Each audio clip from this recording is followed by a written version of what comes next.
বীরেন্দ্রনাথ রক্ষিতের চিঠিপত্র। পাখি আসে, পাতা উড়ে আসে, তবু মানুষ আসেনি।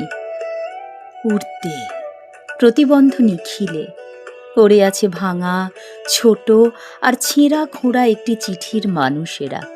তাদের ঠিকানা এসেছিল একদিন, যেমন পাখিরা ঠোঁটে করে এনেছিল পাতা, পাতায় একটি দিন শেষের বর্ণনা। বর্ণনার পরে আর দেখিনি মানুষ।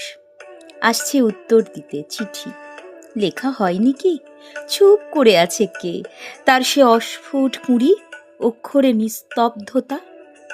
পাখিকে ছেলেবেলার বন্ধু হয়ে উঠতে বলছে, সুতোয় রঙিন এক নকশা এঁকে হলো ফাঁদ পাতা।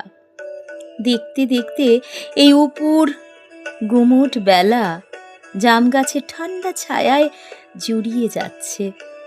আর মেঘলা হয়ে এলো দিন, নিরুত্তর ক্লান্ত মানুষকে মেঘ ডাকতে লাগলো। মনে হচ্ছে সে এক হাতের ছাঁদ, এক নীলতে নরুন। সুপুরি কাটার শব্দে নখ কাটার শব্দও আঁচড় আছে মনে, ছিঁড়ে কুটি কুটি করা চিঠির শব্দও বটে। তুমি এতদিন পর পাখিতে ঠুকরোয়ে, নাকি তুমি পাখিকে এনেছো সেলাই কাজে, মনে থাকছে না।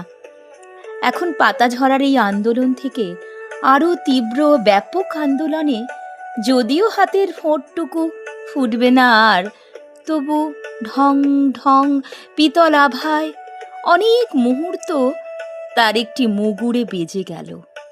চলে যায় ছেঁড়া চিঠির টুকরোগুলি, এক একটি পলক ফেরানো চোখের ভিতরকার টুকরো টুকরো ভাঙা মুখগুলি।